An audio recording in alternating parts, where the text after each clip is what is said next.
बिस्मिल्लाहिर्रहमानिर्रहीम। अस्सलाम वालेकुम स्टूडेंट्स।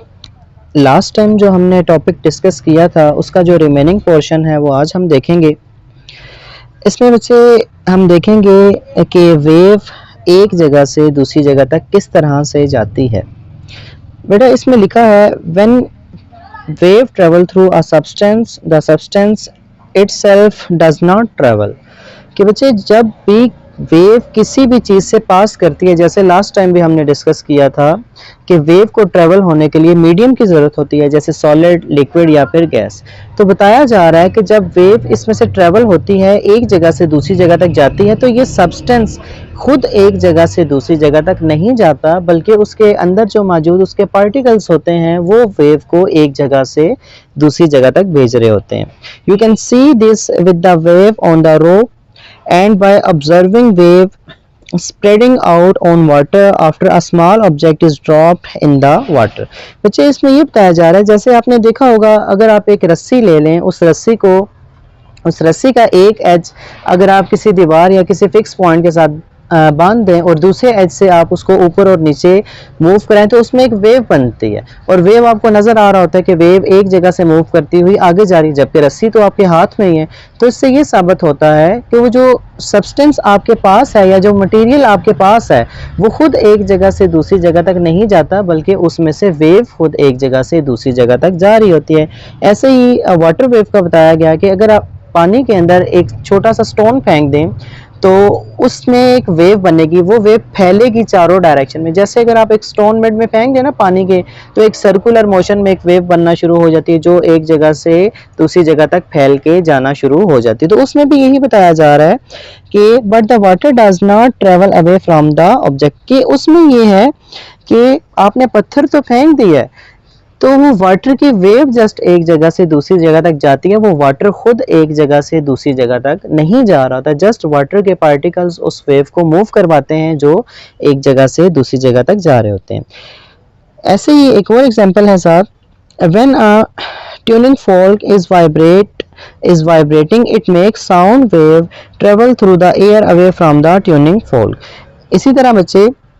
आपके राइट साइड पे इमेज बना होगा, एक ट्यूनिंग फोर्क एक इंस्ट्रूमेंट है जिसको आप किसी हार्ड सरफेस के साथ जब हिट करते हैं तो ये वाइब्रेट करता है। अब ये जब ये वाइब्रेट करता है तो एयर के अंदर जो मॉलिक्यूल्स जो पार्टिकल्स पाए जाते हैं वो डिस्टर्ब हो जाते हैं, क्योंकि आपको पता है पार्टिकल्स के डिस्टर्बेंस की वजह से ही वेव प्रोड्यूस होती है। तो जब हम इस ट्यूनिंग फोर्क को हिट करेंगे हार्ड सरफेस से, ये वाइब्रेट करेगा जिसकी वजह से साउंड प्रोड्यूस होगा और साउंड इस ट्यूनिंग फोर्क से दूर जाना शुरू हो जाएगा। यानी ये ट्यूनिंग फोर्क यहाँ पे आपका सोर्स ऑफ साउंड है जिसकी वजह से साउंड प्रोड्यूस हो रहा है, और साउंड फिर इससे दूर एक जगह से दूसरी जगह तक एयर की वजह से जाना शुरू हो जाएगा। The air itself does not travel away from the vibrating object, if it did a vacuum would be created. तो इसमें भी बेटा यही बताया जा रहा है कि हवा खुद एक जगह से दूसरी जगह तक वेव को नहीं लेके जा रही, या हवा खुद एक जगह से दूसरी जगह तक नहीं जा रही, बल्कि इसके अंदर मौजूद जो पार्टिकल्स हैं वो साउंड की वेव को एक जगह से दूसरी जगह तक भेज रहे हैं। तो ये भी बताया जा रहा है कि अगर हवा खुद एक जगह से दूसरी जगह तक चली जाती, तो बच्चे जब हवा अपनी जगह छोड़ देती है तो पीछे अगर कुछ भी चीज़ ना हो तो हम कहते हैं वहाँ पे वैक्यूम रह गई। तो ये बच्चे यही बात बताने की कोशिश कर रहे हैं, अगर हवा खुद एक जगह से दूसरी जगह तक चली जाती तो फिर तो पीछे वैक्यूम रह जानी चाहिए थी, जबकि ऐसा तो नहीं है, हवा तो वहीं की वहीं होती है, जबकि साउंड एक जगह से दूसरी जगह तक चला जाता है। तो बच्चे ये जो आज का छोटा सा ये टॉपिक था, इसमें जस्ट ये बात बताई जा रही थी कि जब भी साउंड वेव एक जगह से दूसरी जगह तक ट्रेवल करती है तो जिस मीडियम से वो ट्रेवल करती है, चाहे वो सॉलिड हो, चाहे वो लिक्विड हो, या चाहे वो गैस हो, वो खुद मटेरियल एक जगह छोड़ के दूसरी जगह तक नहीं जाता,